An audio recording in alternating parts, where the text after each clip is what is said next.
ஒரு நிமிஷம், நான் பைபிள் படிக்கிறேன், காணிக்க கொடுக்குறேன், சர்ச்சுக்கு தவறாமல் போகிறேன், ஏன் டெய்லியும் காலையிலையும் நைட்டும் ஜெபம் பண்ணுறேன், நான் ஒரு கிறிஸ்தவன் அப்படின்னு நினைக்கிறீங்களா? ஒரு கிறிஸ்தவனாக இருக்கிறதுக்கு இது மட்டும் போதுமா? பைபிள் படி ஆண்டவர் எதிர்பார்க்கிற கிறிஸ்தவன் இதுதானா? ஏங்க, மனசாட்சி தொட்டு சொல்லுங்க, நம்ம உண்மையிலேயே இயேசு கிறிஸ்து நமக்கு பைபிளில் கற்றுக் கொடுத்த வார்த்தையின்படி நம்ம நடக்கிறோமா? ஒருவன் என்னை பின்பற்ற விரும்பினால் தன்னைத்தானே வெறுத்து தன் சிலுவை எடுத்துக்கொண்டு என் பின்னே வரக்கடவன் இருக்காங்க. எத்தனை பேர் தன்னை வெறுக்கிறோம்? மற்றவங்கள தானே வெறுக்கிறோம். ஒரே சபைக்கு தான் போகிறோம், நான் கிறிஸ்தவன் சொல்கிறோம், ஆனால் எத்தனை பிரிவினைகள், எத்தனை கசப்புகள்.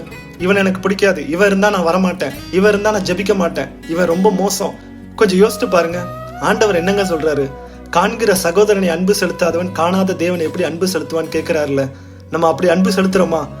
ஆண்டவர் சொல்லுகிற அந்த பரிசுத்த ஆவியான் நமக்குள்ள இருந்தா அந்த அன்பு இருக்குல்லங்க, மன்னிக்கிற சுபாவம் இருக்குல்லங்க, எல்லாரும் மேலேயும் கசப்பு இருக்காதுல்லங்க, முக்கியமா பின்னாடி போய் பேசுற காரியங்கள் நமக்குள்ள இருக்காதுல்லங்க. நான் சுவிசேஷம் சொல்லி போட்ட ஒரு வீடியோவுக்கு ஒருத்தர் கமெண்ட் பண்ணியிருக்காரு, எங்க ஊர்ல மற்ற மதத்தினர் காட்டிலும் இந்த கிறிஸ்தவங்க பண்ற அட்டூழியம் ரொம்ப அதிகங்க, அவன் தான் இருக்கலே போய் பேசுறான், எல்லா தப்பும் பண்றான்னு கமெண்ட்ஸ்ல வந்து போட்டாருங்க. கேட்கும் போதே எனக்கே வேதனையா இருக்குன்னா அந்த ஆண்டவருக்கு எப்படிங்க வேதனையா இருக்கும்?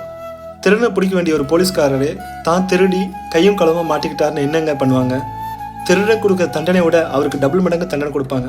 அந்த மாதிரி தானேங்க இயேசு கிறிஸ்துவை அறிஞ்சு அவருடைய வசனத்தின்படி நம்ம நடந்து பிறருக்கு அதை முன்மாதிரியா காமிக்காம நம்மளும் தவறு பண்ணோம்னா அவர்களை விட பரிதபிக்கப்பட்டவர்களா தானே இருப்போம். கிறிஸ்தவன் அப்படின்னா என்னங்க? கிறிஸ்து அவனுக்குள் இருக்கிறார், கிறிஸ்துவ பிரதிபலிக்கணும், அதுதானங்க உண்மையான கிறிஸ்தவம். எபேசியர் 4:31-32 என்ன போட்டிருக்குங்க? ஒருவருக்கொருவர் மனத்தாழ்மையும் மன உருக்கமாய் இருந்து கிறிஸ்துவுக்குள் தேவன் உங்களுக்கு மன்னித்தது போல நீங்களும் ஒருவரை ஒருவர் மன்னிங்கள் இருக்குது. ஆனா நம்ம அப்படி மன்னிக்கிறோமா?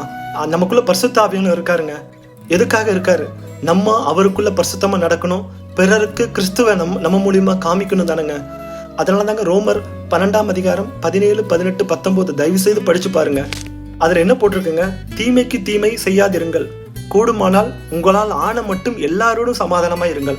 ஒருவேளை சிலருக்கு நம்ம கூட ஒத்து போகாம இருக்கலாம், அவர்களை கர்த்தருக்குள் மன்னிச்சு அவர்கள் பத்தி பின்னாடி குறை சொல்லாம நம்ம அவர்களுக்காக ஜெபிக்க வேண்டியது நம்ம கடமைங்க.